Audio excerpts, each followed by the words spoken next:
Welcome to Space News. I'm Braden. I'm Dan. The other boys are stuck. But what do we got going on tonight? This is what we've got coming up. We've got Titanic rocket booster detonations, near total solar occultations, bullseye planet revelations, and more on this episode of ATT Space News. Space News. Yeah. So the other boys running late. Andrew, we all got new young kids, so this is bound to happen. So thank you for bearing with us and sticking with you boys at ATT. If you're on our Patreon and stuff, we got tons of stuff coming your way. We're planning the next D&D adventure. We got Kandahar Giants, maybe a little dad talk. We'll see what's going on coming up in ATT. And I think this week we're talking space travel. So if you're watching this live, that's what we're going to be discussing tomorrow. If you listen to this Wednesday, that's what we discussed and you missed it live, and you'll have to wait till Friday and get it for free. Anyways, some interesting things in space news. I think the biggest story, I think we should start with the biggest story. Sure. Well, what do you wait, what do you think's the biggest story? Wait, well, I know what the biggest story is. I know what the biggest story. I just want you to tell me what the biggest story is. I don't know. It's the story that you put first in the notes. We're talking about SpaceX successfully flew the Starship for the first time until its untimely demise. No, what did they say? It's unscheduled, spontaneous disassembly. I think it was it. That's what they kind of worded it. Is how they worded it. Yeah.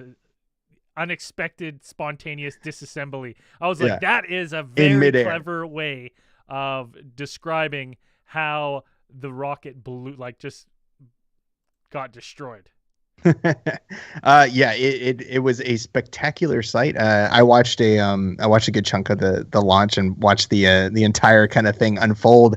Like it's about like 3 minutes, 2.5 minutes into its flight. Now this is a test flight. It was never meant to really go that far. This was kind of the first time they'd ever flown this rocket. It is the biggest, baddest rocket that they've ever put up there. So about like 4 minutes after takeoff, I think is what the official count is. This rocket pretty much just blew up. A lot of people were kind of saying like, oh fuck, like, blah blah blah. This is something that, bad look for SpaceX or kind of like stuff. But most of the experts are kind of interpret this as being like, no. This is kind of what maybe contrary to what you think is like exploding. Well, this is what they're saying, that they kind of wanted to happen, because like you kind of want these problems to come out early in the test phase, because it's the first time that they've ever flown this one, and just to that it exploded. They're like, cool.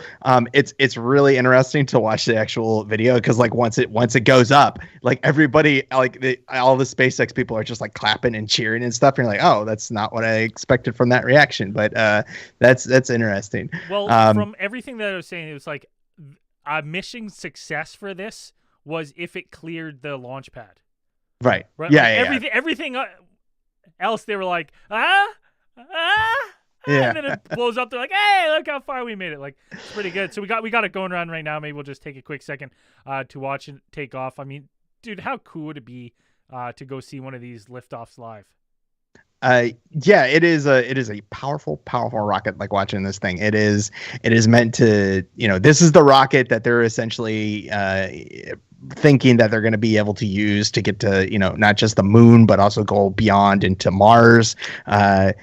It's a cool sight just to see this thing lift off. That thing is fucking huge. Like, it is gigantic. And then it's got the giant fucking dick rocket on the front. It's the largest rocket we've ever lifted. Yeah, it's got a ton of boosters on the bottom. Like, it is just like, that thing is just amazing. Like watching that thing antenna. Now I watched a pretty good breakdown of like what they think happened, like just like initial experts going through and kind of going through some of the footage and some of the diagnostics and the stuff that was going on during the launch, and what they think might have happened is what did. So there's a couple photos like floating around and people have seen it.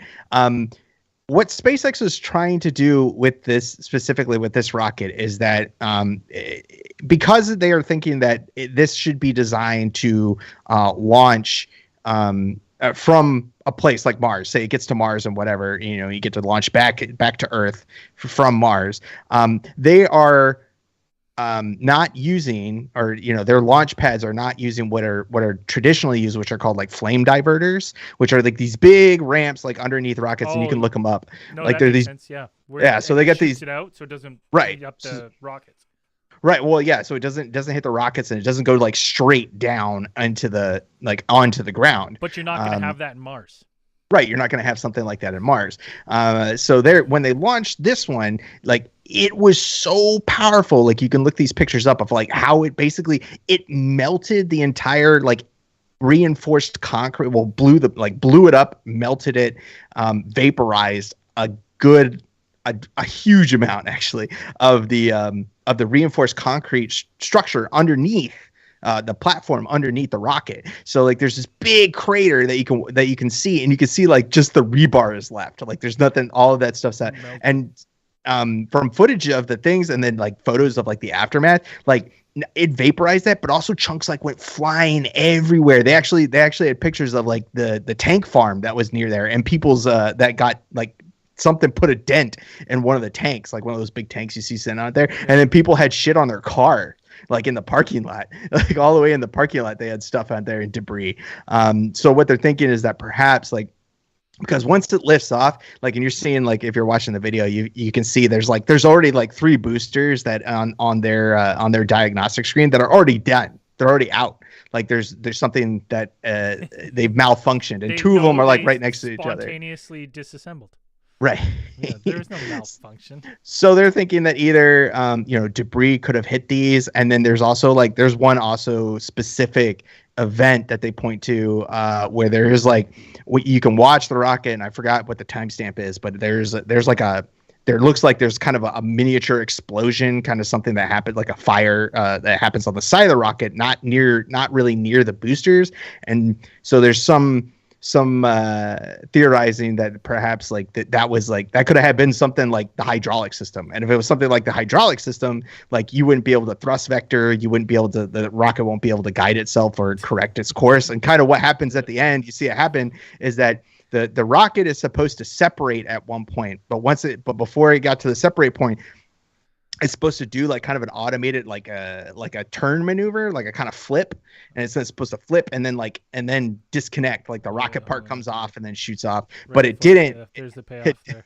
So you can watch it as it tumbles like a good 3 or 4 times end over end, and you're like, oh fuck, that's not right. And and it's I don't know a lot about rockets, but what I do know is that doesn't look right. Yeah, I mean, cool. It's fascinating that we're doing these tests, and you would think that like another test that's going to have to be run is to launch this thing just off of bare Earth, because like you're not going to be able to have concrete landing pad on Mars. So I figure there's more interesting tests and stuff coming up. We got some people in the chat. We got Duchess of Doobies, who's saying that we all know that's just firecracker. What you saw there in that video was just a bunch of weather balloons and firecrackers. You're 100% right. Bunch of Chinese lanterns taped together. Astro Cat Gaming gave us a nice donation. Thank you, Astro Cat. She hasn't paid for Patreon in the past couple months. Hey, no big deal. It's all good. Thanks. And Astro Cat Gaming, you were calling her out. I'm like, oh, no, that's what she said. She said that. She just made partner on YouTube, Gaming, I think. So go check her stuff out. She's always sniping kills on Call of Duty and stuff, so go check her out. Jennifer Swope, what's going on? And Cody from Manitoba. He says, what? Cosmic Channels is back? For some reason, I don't know why. There's a ghost in the machine. But when I log into Restream, which streams all of our videos across all the platforms, and I edit it to say Space News, ! They all say Space News, but every single time someone says the live, says Cosmic Channels 4.2. I've never, that's a long time ago. I don't know why that happens. And when I go and check it after, I can't see it. It says Space News, like in the for me to review it. So I don't know why Cosmic Channels is not back. This is not Cosmic Channels 4.2. This is space news. This is space news. And when we fire up the Randomatron, at some point in the future, perhaps it will give us a nice little, open the airways for a couple calls at the end of the episode. We'll see. Maybe that's coming. All right. What else we got here, Dano? A number of images were flooding in of the hybrid solar eclipse, which is a very rare event according to most scientists. That happened on this week, I guess. That's because we're talking about space. Thursday, April 20th, right? Mm-hmm. Yeah, and that's the rare event that it was going to send parts of Australia into the darkness. And when I read that, I thought we should just keep it dark all the time. We should just let Australia fall to the darkness. So you had this rare event of essentially what it is that the like we said, it's a hybrid solar eclipse, which I hadn't really heard of before this time. I thought there was just like near total and total hybrid eclipse, but this is a hybrid total annular solar eclipse in which the moon's shadow touched down on one part of the eclipse track and then lifts off again as the eclipse kind of progresses on from annular back to annular to totality to back to annular again. So there was tons of really rad. God damn it! I put the screen on and I got the nail. I don't have nail fungus. It's not contagious. Those are browser based. Like if you can't lie to the algorithm. I don't need to talk to my doctor. Honestly, never have had any kind of nail fungus. I swear. This is the worst. It's not contagious, everyone. If you see me in summer, it's not contagious. God damn. Getting roasted. And this one was look at the bottom. Did you see the bottom? It said the bottom ad popped up and it said, I don't have nail fungus in brackets. And then it said a doctor popped up and it said, yes, you do. Oh my God, it's got you. This is insane. Did anyone else see that? Chat, did anyone else see that targeted ad on the bottom? Right there at the bottom. I don't have nail fungus. Yes, you have it. I swear I don't have it. This is insane. The amount they're listening. Unbelievable. They must be dialed into the chat here. This is crazy. Sorry. But back to this insane solar eclipse. Yeah. It only lasted it only lasted for like a couple minutes, and then you had it was only viewable from a few cities in Southeast Asia and Western Australia that were lucky enough to actually like see it. So you got a ton of photos that came from those areas and looking super apocalyptic and whatever. But yeah, I guess it's a really rare event that people you got to see. So if you're lucky enough to see it, kudos to you. Yeah, that's we didn't not too many people message us. I know we got a fair bit of fans and down under, so it would just go to show you that it's actually fake. Did we get messages from people down under? Well, no, because they didn't see it because they couldn't have because they're in South Africa. Oh, right. Right? So right. I would say that way to drop the ball, South Africaners. Yeah. Brutal. Really cool. I always loved I always wanted to get one of those, like, they have like the obsidian like little like mono like the glass so you can actually like look at the sun through it. Oh, right. Burning your retinas. I always wanted to pick up one of those so I could stare at the sun. Just stare at the sun for fun. Because goddamn does it hurt your eyes otherwise. Stupid. But no, for like the next one, but who knows when the next one will get up in Canada and stuff. So we'll see. But it's always this is exactly why we tell you at the end of every case file, keep your eyes on the skies, because you never know. Like you should be glued to spaceweather.com and sciencealert.com. Those are two great websites. I mean, we always use Science Alert for space news. What else we got, Dan? Scientists are keeping a very close eye on your anus. Woo! Uranus. However you say it. Your anus. Either way, you're gonna get childish laughter. Yeah. The second Brady. I saw that headline, I was like, that's phenomenal. I was like, and this is going in space news because who cares about the rest of the article, right? Like, I mean, I do because I read it. Who cares? It's the best headline ever. It's just what the headline. Yeah. All right. No, this is actually pretty cool because they as we all know, the James Webb Space Telescope is up there searching for new solar systems and mysteries of the universe and the far out galaxies of wherever and whenever. But you can also apparently we've been using the James Webb Telescope to like look at some other really cool stuff, like just in our solar system, right in our neighborhood. And so they actually turned its infrared gaze towards the Bullseye planet, as it's known, because due to its ring, its kind of unique ring formation that they kind of like, they basically are vertical as opposed to Saturn's like horizontal configuration. But they took a look at at Uranus for for science or issues. For a brief 12 minutes. That's all the time that you need to look at Uranus. 12 minutes, which is an inordinate amount of time, I think, to look at Uranus. Anyways,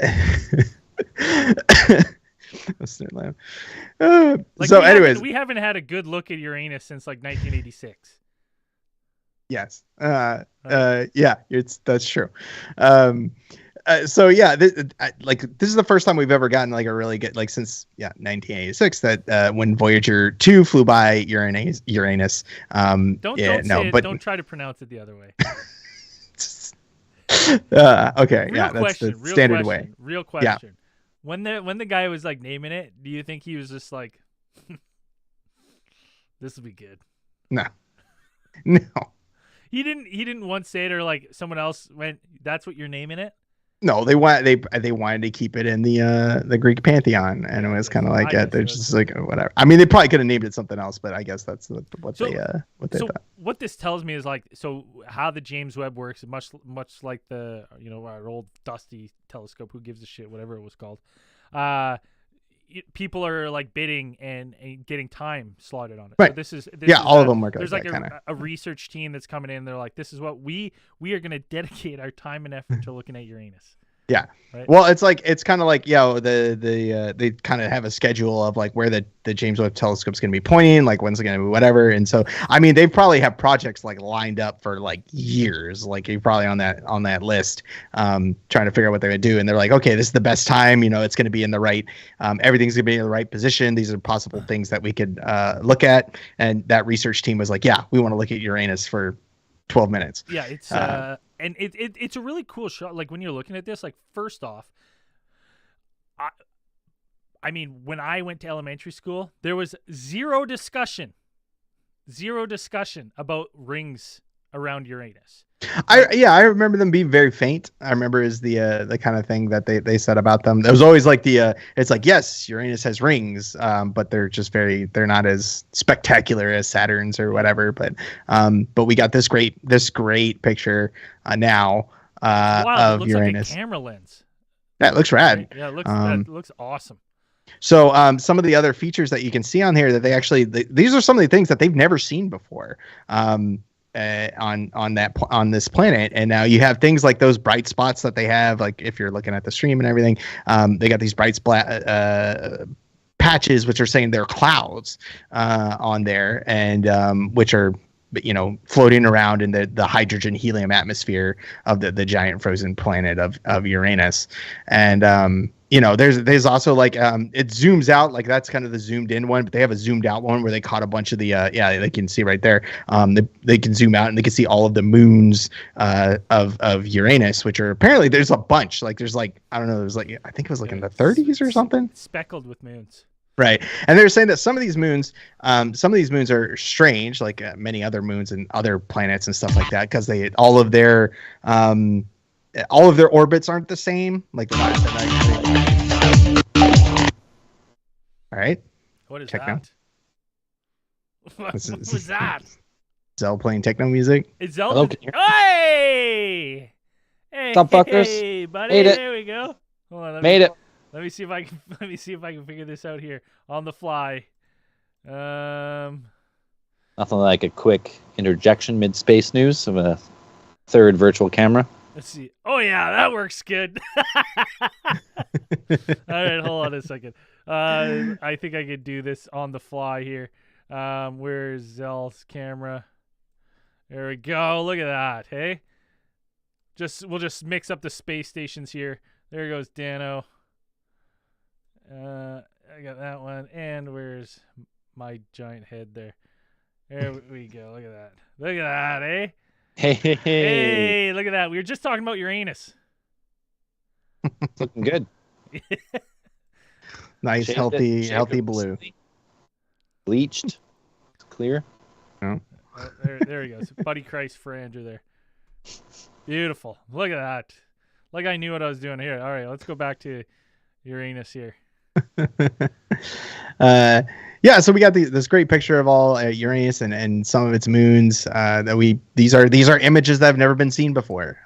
James Webb Space Telescope doing its job and fucking helping us explore not just the far reaches of our universe, but also our little solar neighborhood, which is pretty cool. Someone said in the chat, Bink said, I find this weirdly erratic talk about this subject, and I'm thinking, oh no, they did say erotic. It just okay, no, you they corrected. I'm like, yeah, I think what you wanted to say is erotic. It's oddly erratic. Trust me, you're feeling what we're all feeling when we talk about I was like, Uranus. that's normal. Lots of people. Raul says the best planet ever, 100%. Party planet. Okay, second that. Has a good. And Anarch says, what's up, boys? Braden, congrats. Thank you. Topic is space news, as always. What else we got for space news, Dano? You have NASA had to refute the claims that it had a satellite burn up over the city of Kiev the other day. Apparently, if people were paying attention, there was a video that was making the rounds where it's this brilliantly cool looking and also probably terrifying for the residents of Kiev, currently engaged in a war. When it first happened too, lots of people like on Twitter and all the social medias were saying that, like, was this possibly a nuclear weapon that went off? Oh yeah, which is like, yeah, possible. It's like, I mean, that's at this point, everything's crazy. You don't want it. Those people running the doomsday clock were just like, yes, good. Oh, we can move it one tick closer to midnight. They're like, oh shit, we're 2 hours slow or something. They can fucking yeah. So there was this brilliant fireball that lit up the night sky of Kiev, and it was probably about 10 p.m. local time, and I guess like 3 p.m. Eastern time here. But this kind of prompted this. I mean, understandably, this prompted a bit of a panic. The city's authorities turned on the air raid alerts, get people to shelter and whatever. If this was, Kiev's been the victim of rocket attacks and terrible missile stuff. attacks and other in past months. And so it's Sergei Popko, which is the head of the city's military administration, had said that from like early data, like early reports, he said that the phenomenon was the result of a NASA space satellite falling to Earth. And not sure exactly kind of where he got that, but NASA kind of came in later and said and refuted that, and basically said that that this flash was not from what they suspected they were talking about, which was like the Reuven-Ramati high energy solar spectroscopic imager, or say that a couple times in a row. Yeah. Reci. And I think it's like that was like a 600-pound like craft that was like coming back. It was going to come back into the atmosphere. I think someone messaged us about that and was like, "The death lottery's back, boys." About the fireball, or no, about the satellite? The satellite coming back in. Oh. So that's like when I saw that this might be it, I was like, "Oh, what an unfortunate place for it to come down." So yeah, like NASA, like I guess all of its stuff's kind of turned off, and NASA kind of doesn't exactly know where it is, but their prediction is that it came down at some point through our atmosphere about 8:50 p.m. Eastern time on Wednesday, April 19th, and that they're saying plus or minus 1 hour, which is crazy that's their that's the prediction, which is a pretty accurate prediction, just given it that time and that date, but. So what they're saying that it just had a perfect decaying orbit, and they just did that. They're like, hey, some smart guys like math. There you go. Yeah, Yeah, and they're saying that like that thing came with the way it came down, it was nowhere near like Europe at all, or and Kiev for that matter. And they're saying that this piece of space junk could probably, like, its debris could be scattered anywhere from southern or South America to northern Africa, even Central Asia or China. It could be like all over the place, but not there. I like this infographic. Let's see if I can put it up here. This is what Right. This is what it released. Could be anywhere. Yeah, it's just pieces everywhere, just like Yeah. it's dude all The across chances the of dying, 1 in 2,500. That's terrible. Yeah. Those So odds, I mean, those odds they're not bad. They're not bad. Sir. No. How many people in that region? Like 1 in 2,500. I guess no one died though. No. no, I don't think anybody saw anything kind of come down. Or if they did, they didn't report it. Somebody's got a piece of NASA space satellite. I don't know. If you do have it, make sure you eat a small piece. NASA's not gonna go get it. Like, fuck. I mean, they're gonna be like, you You never know what type of radioactive material it has on, what kind of superpowers you can get. Bleeding. Zell told me to. yeah. If a piece of a NASA satellite comes down in your backyard, please don't eat it first. Send me a piece. Yeah. You can do it if you bring a piece to Zell. You can do a cheers with him. You both can eat a piece. live stream eating satellites. Yeah. Any type of space debris, actually. Eating satellites. Trademark band name. Eating satellites. That's a good one. Good. I like that. I like that. I like that one. But yeah, that was an interesting one. And then what else do we have here on our space news? I think we had The rover. yes. It's a sad day. The Mars rover Wilson. after 420 days or 430 to 27 how many days? 427 days. Lost its pet rock.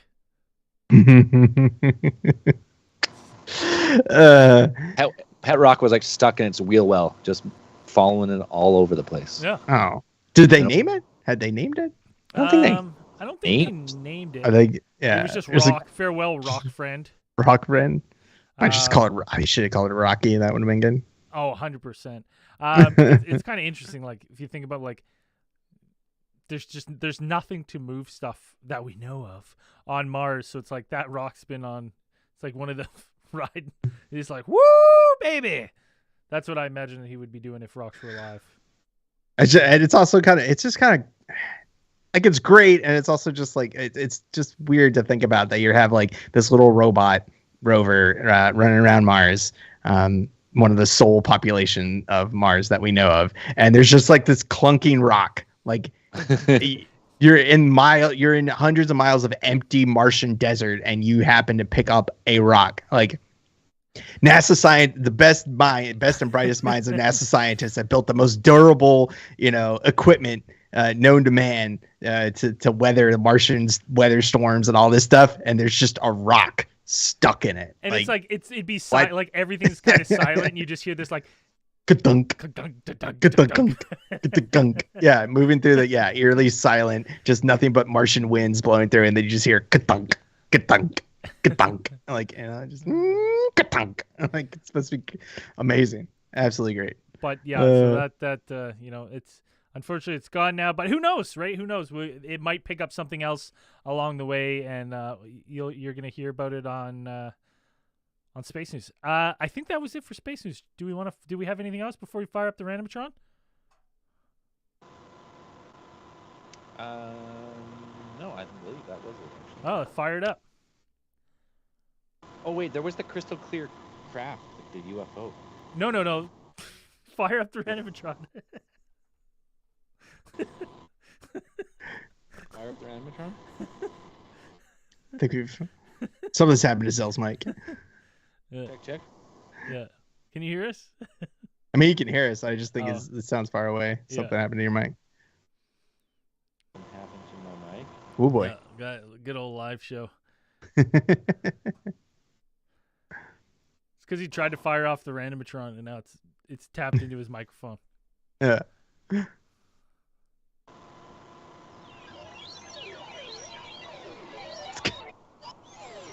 there's heavy Yeah. solar interference this Yeah. week, so expecting there's a lot of solar storms going Yeah. on. So that's what you're hearing right I now. think it's playing.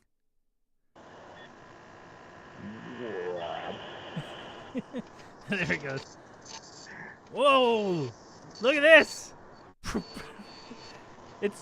It's printing out a crystal clear footage of a UFO that we're gonna take a look at right now. Oh shit! What are you talking about? Whoa! I didn't expect this at all. I didn't see this coming. How? You know, some people are saying that this footage coming out of I don't know if it's from Brazil, but it was shot by Colombia. a Colombia. a Brazilian model, I think, or Colombian model.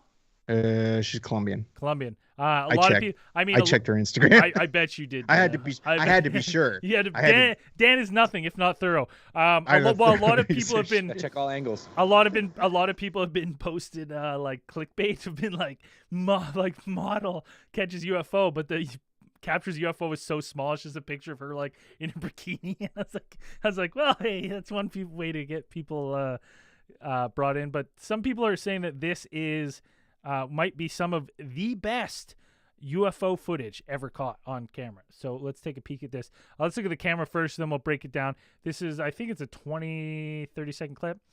And the little tag there says, when you fly and see an alien, just obviously in some sort of cool little Cessna, a little prop plane, it looks like. You see something coming in the distance, and whoop, Boom! What is that? Hey, you two. nope. DC Hydro, stay clean. Yeah. So you look at this, like, this is the shot it took. Now the thing that's interesting to me is that, like, because of how it's shot, I think you have to remember when you're looking at this that it might not be moving and the plane's moving. But because the plane's moving, you get a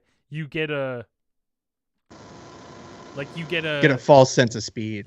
False sense of yeah. speed, yeah. Right? And like when you're looking at that, right? People have been losing their minds about this. What do you guys thoughts on this?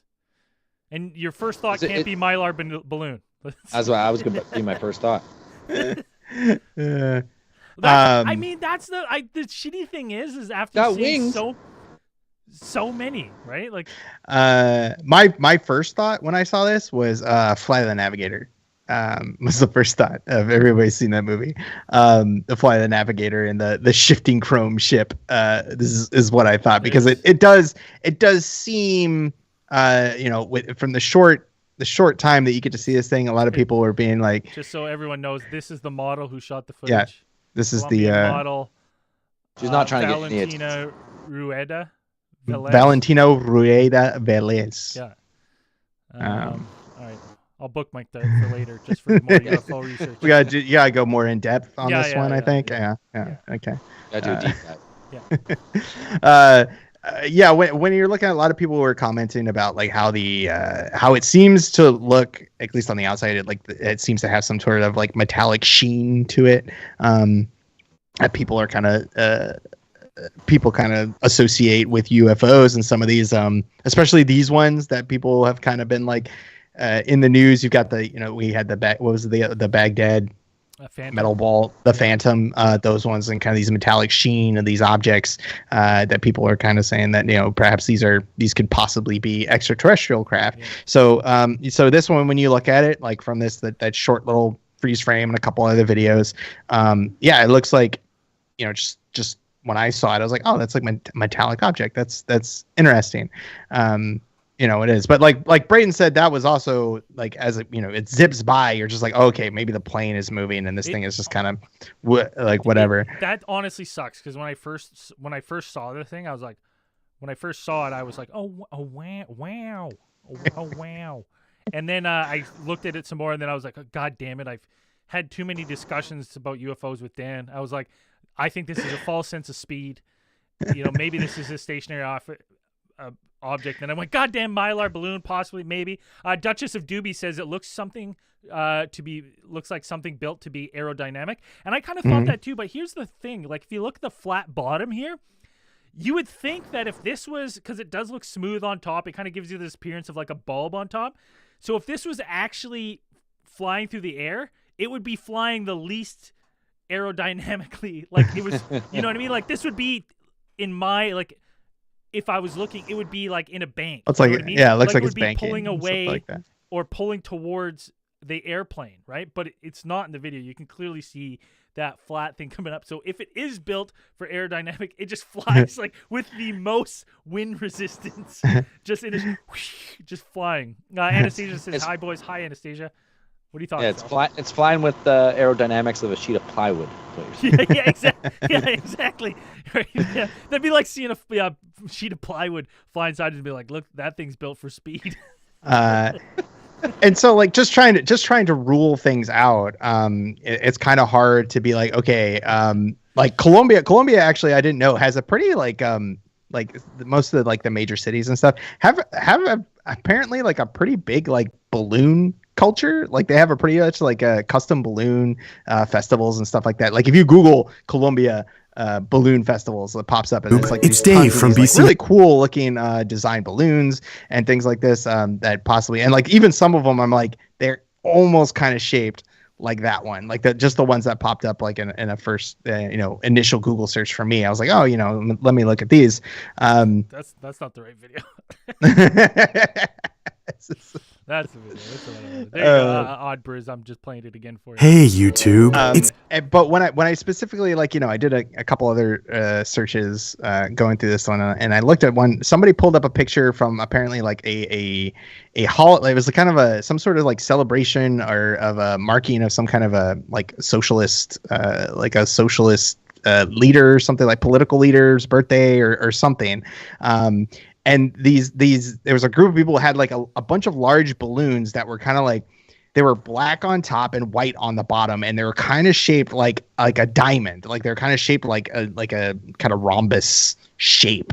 And like when I went back and looked at this video, like I'm like, oh, maybe it's not exactly metallic. It's black on the top and white on the bottom. And because you would have the black part would be up because these are potentially be like a solar balloon. So you have like the solar balloons, which have like the black on the top to absorb the sunlight, therefore, heating the air, keeping it from floating or whatever. So like being like, yeah, maybe it's actually white on the bottom, black on the top. And as they're flying by, it looks like with the sun shining on it, gives it that metallic look. It looks like it's actually metallic. When you say that, this is like the old, like whatever, blue, gold, white, or blue. Yeah, you know what I mean? Like, because now that you say that, I'm like, I see white. Like that's white now in my brain, right? Yeah. Like I see white, not silver. And like this thing would be like, I mean, it looks tiny compared to the plane. Like if you're looking at the prop of the plane, like if this was some sort of craft, it would have to be like an unmanned drone, unless it's carrying Grogu, right? You know what I mean? Like, right. So right, yeah. Like Selena says, it looks like the Mantine Pokemon. Yeah, like. Yeah, it right? does. Like, yeah. Right. Somebody, I remember like when this video popped up, somebody posted a picture of there's actually like a type of balloon, and from like it was a conceptual design of the kind of like manta ray, like a silver manta ray balloon. That was like, holy shit, that's it. And I thought that was like kind of the definitive thing, but as it kind of rolled on, I saw some other pictures and I said, oh, I saw these white and black balloons and type of solar balloons. I'm like, oh, you know what? Actually, those kind of look like that. And like Brayden said, it's not exactly doing anything. Like it's not exhibiting any of the 5 observables that that kind of dictate or kind of now with UAPs, like these are what you see, spontaneous movement, teleportation, any kind of that stuff. It's just kind of like, it could be just a plane flying by and whoop, like this thing just going, going. It definitely caught fire, as rightly so. Any of these UFO videos should, and I love when they do. Is this the best UFO footage I've ever seen? And again, I in the last 3 years have probably seen more UFO videos than just about anyone on Earth. I'm definitely in the top 1% of UFO footage viewers. And I'm sure. Not even close. It is a cool video. It isn't cool, even. But the thing is, like, she didn't post this video for like 2 months. Like, she had this video apparently, and like this footage is like taken like months ago. and she hadn't posted it, and then didn't post it until later, which brings up what kind of like, okay, like, but why? Well, you know what? Well, and the thing is, probably she like didn't want to post it because she was like, "Oh, this is gonna hurt my modeling career." And then sure. she posted it, and then people were like, "Who took the video?" She got a lot of clicks. Her Instagram followers went up like 400,000. I'm sure she got some clout. I'm next week Zell has her in studio to discuss in studio interview.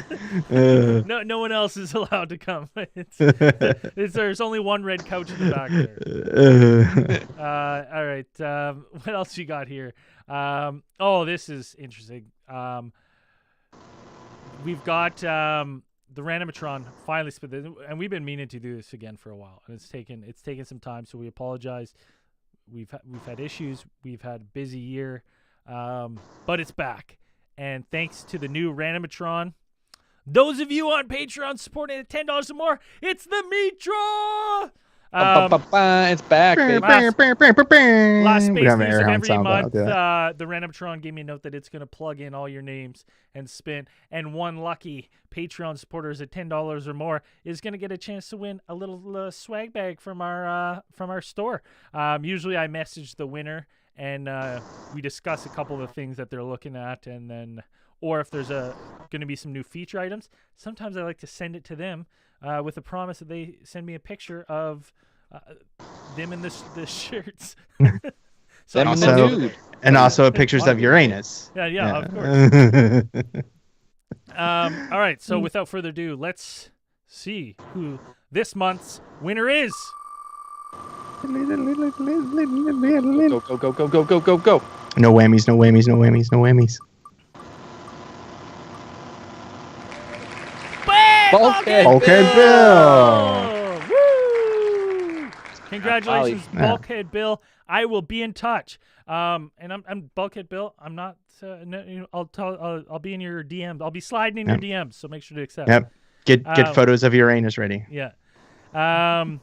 Next up, we got. If you're not on our Facebook group, we've got tons of funny stuff on there, pictures and and whatnot. And here's a couple of the most popular Facebook memes from our Facebook group. You can go to facebook.com/groups/alien theorist theorizing, and you will get there. Xavier said, there's that Sasquatch festival in mid-May. Yeah, that's true. In Merritt, which is an hour away from Zell. Mm-hmm. Merritt. Oh. Exactly, dude. That's exactly. It's a great town for a Sasquatch festival. Yeah, right. It's it. But we, probably I don't think the theorists are going to be making it to that one. There's no way. There's too many new babies. There's too many new babies to do this. But too many new human beings that require tending to. Yeah. So we'll get. Yeah, not a lot of merit from Barrett. Yeah, exactly. So this is our Facebook group. This is one of the most popular posts of the last 2 weeks. Andrew getting ready to meet the octopuses. Yeah, that's accurate. Pretty accurate. This is actual photo. This people took photo. This is the actual photo. He's been training. Where do you think he is right now? And then where else? What else we got here? We got this one here. Move over, Ron Pond. Canadian Captain Picard. They're closing in on us. What do we do? Fucking send her, boys. It's pretty accurate. He should have had like a kokanee or something. I don't know what. Yeah. Moosehead. That's East Coast beer. Is it East Coast? Yeah, that's all right. Yeah. I didn't know what it was. Okay, what else we got? And of course we got John Wantland with the the best of both worlds. Daddy likes some legs. Reverse mermaids. Yes, these are. Hey, I like the octopus here. That's just 8 legs. Right. Yeah, I like that. I like that too. That's good. It's interesting. This was a real erotic episode of Space News this week. Yeah, seems like it. Right? Very, very erotic. Now, again, we're going to be ending the show here, but we can't do it on live. But we're doing Band of the Week again. You can hear it on the podcast version. Yes. We got tons of submissions, so we're going to start working through those. If you've got a band, Zell, what are the parameters? You got to write your own music. Can't be a cover. And you can't be signed to any type of significant label. You got to be independent as far as that goes. You could have your own label. You could be part of a small label, but you can't be part of one of the big labels or one of the big indie labels. Just because that wouldn't be fair. You know, they already got help. So this is for independent artists to get heard, get your song out there.